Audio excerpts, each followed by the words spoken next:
Gravamento. Vamos lá. Oi, turma. Boa tarde ou bom dia, boa noite. Não sei qual é o horário que vocês vão assistir essa aula. Meu nome é Ingrid Luna, mas vocês podem me chamar de Luna. O professor João falou que vocês teriam novos estagiários essa semana e eu sou uma delas. Toda sexta-feira irei postar uma aula nova para vocês. E eu espero que vocês gostem da aula e dos experimentos que vamos abordar aqui também. Esse exercício será de revisão, essa aula é de revisão, que vai conter um exercício no final dela. Então, prestem bastante atenção e respondam sem medo de ser feliz na atividade. Vamos observar algumas animações agora. Temos essa lâmpada aqui, rapidinho. Temos essa lâmpada, esse sol, uma criança no espaço, um prisma que tem uma cor branca e depois fica umas cores coloridas, sem entender nada, sem nada. Uma vela, uma explosão, uma nebulosa. Temos aqui o Goku também e até o Naruto. E o que essas animações têm em comum? Parem e pensem. E aí, pensaram? Não deu muito tempo, né? Mas essas animações, o que elas têm em comum é a luz. Todas elas emitem luz que conseguimos observar através de nossos próprios olhos. Então a aula de hoje é sobre óptica. E sabemos o que é luz, vemos a luz, conseguimos enxergar, mas qual é o seu principal conceito? A luz é uma forma de radiação eletromagnética cuja frequência é visível ao olho humano. Nada mais é que ondas eletromagnéticas que se propagam no meio. Por exemplo, se propagam no meio, né? Então, luz é uma forma de radiação formadas por ondas visíveis ao nosso olho. E onde que podemos encontrar essa luz? Em diversos ambientes, em diversos objetos também. Como, por exemplo, numa lâmpada, quando você vai para o seu quarto e você liga lá no interruptor, vem uma luz. No micro-ondas, quando você vai esquentar alguma comida, é rico em um certo tipo de radiação. Numa emissora de rádio, no Wi-Fi, no telefone, na televisão, em todo lugar vai ter uma radiação. E essas ondas elas vão estar distribuídas em diversos objetos, né, em diversos valores também. Então, o espectro eletromagnético é a distribuição de ondas eletromagnéticas visíveis ou não visíveis ao nosso olho humano e que vão possuir comprimentos de ondas diferentes. Como podemos ver aqui, temos o micro-ondas, o infravermelho, o UV, o raio-x, o raio gama. E aqui vocês podem observar que as ondas elas vão ficando variáveis. Aqui tem mais espaçamento entre as ondas e depois as ondas vão ficando cada vez mais comprimidas. E essa luz visível aqui bem no meio dessa reta possui duas colorações diferentes, a vermelha e uma coloração violeta, que no caso é a luz que conseguimos observar através dos nossos olhos. Por quê? Os nossos olhos eles são capazes apenas de diferenciar uma pequena parcela dessa radiação eletromagnética existente. Então, tudo que é possível ver através dos nossos olhos é chamado de espectro eletromagnético visível. E esse espectro visível inicia-se desde a cor vermelha. Naquele outro gráfico aquela outra imagem tinha aqui a cor vermelha, né, para vocês, e termina na cor violeta. Turma, toda vez que apresentar esse sinalzinho aqui de atenção, é porque vocês devem fazer anotações e prestar bastante atenção nessa parte da apresentação, tá? E beleza. Falei para vocês que tem algumas cores, né? Vermelho, laranja, amarelo, verde, ciano, azul e violeta. Essas cores são familiares para vocês? Lembram de algum fenômeno assim que tem essas cores? Lembraram, né? Isso mesmo, o arco-íris. O arco-íris contempla todas essas 7 cores e elas vão possuir, como já disse, um comprimento de onda diferente para cada cor e a sua frequência também é diferente. A unidade de medida nesse comprimento de onda é chamado de nanômetro, que varia entre 400 a 700 nanômetros, que é visível ao nosso olho. Então, cada cor aqui vai ter a sua numeração diferente e a sua frequência também. Qualquer radiação que possui uma frequência menor, vamos observar aqui, uma frequência menor que a luz vermelha é chamada de infravermelho. E onde que podemos encontrar essa luz infravermelho, professora? Principalmente utilizado nos controles remotos de diversos aparelhos da nossa casa, por exemplo, e também na observação de alguns satélites. Frequências que são superiores à luz violeta são chamadas de ultravioleta. E onde que podemos encontrar essa ultravioleta no nosso dia a dia também? No Sol. O Sol, galera, ele emite radiações ultravioletas que estimulam a criação de melanina. Vocês já ouviram esse termo, melanina? Melanina nada mais é que um pigmento proteico presente na nossa pele, que quando expostos ao sol, essa melanina ela é produzida com maior intensidade.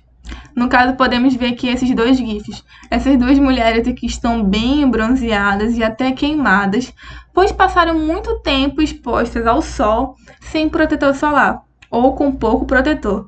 Por isso que esse é o nome, protetor solar. Vai proteger a nossa pele dessa radiação ultravioleta emitida pelo sol. Pessoas mais brancas vão ter melanina mais em baixa quantidade, e pessoas mais morenas ou que gostam de pegar um bronze e quando vão passear, vão para algum banho, tem essa melanina cada vez mais produzida, em alta intensidade.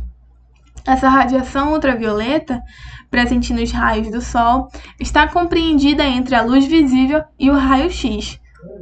Tá, mas a gente sabe o que é o raio-x, ou a gente pelo menos tem noção do que seja.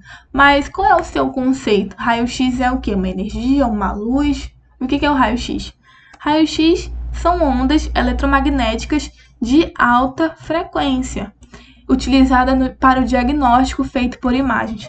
Quando quebramos algum braço, alguma perna, onde tem alguma parte do nosso corpo que esteja doendo e o médico fala que devemos bater um raio-x, são essas ondas ultravioletas que vão atravessar os tecidos da nossa pele, mas são barrados pela densidade dos nossos ossos. E assim é visto por imagens através de um outro aparelho. Qual é a parte do nosso corpo que está doendo, se tem algum osso fraturado. Então, é utilizado no diagnóstico de imagem. E como é que a gente consegue observar essas imagens? Como é que a gente consegue observar tudo, os objetos no nosso dia a dia? Os objetos, eles acabam enviando aos nossos olhos uma luz que nos permite enxergá-los. Então, existe uma fonte de luz que vai incender um corpo iluminado, nesse caso aqui uma rosa, e essa rosa vai refletir nos nossos olhos. Então, é preciso de uma fonte de luz que vai bater em um objeto, e assim essa luz do objeto vai refletir nos nossos olhos e vamos conseguir enxergar. E assim que a gente pode ver que num ambiente mais escuro, não conseguimos observar com tanta clareza assim. Aqui nesse GIF, por exemplo, podemos observar que tem algumas pessoas aqui até um pouco misteriosas, mas tem uma pequena fonte de luz que acaba deixando um pouco mais visível, mesmo nessa neblina toda. Então, em um ambiente mais escuro, é difícil a gente conseguir enxergar, pois eles não emitem luz. E podemos concluir que todo corpo capaz de emitir luz é uma fonte de luz. E essa fonte de luz possui algumas classificações. A primeira é a fonte de luz primária, que são capazes de produzir a sua própria luz. Não dependem de nenhum outro corpo para a emissão de luz, são chamados de corpos luminosos. E quem são esses corpos luminosos? O Sol, por exemplo, um halo solar, uma vela acesa. E uma fonte de luz secundária, se a fonte de luz primária é aquela que não necessita de nenhum corpo para a emissão de luz, a secundária, elas apenas refletem a luz que algum corpo incidem sobre elas, como, por exemplo, uma parede. Uma parede ela só vai ser iluminada se tiver uma lâmpada acesa que vai refletir essa luz e fazer com que ela fique iluminada, né? Que consiga ser vista com maior clareza.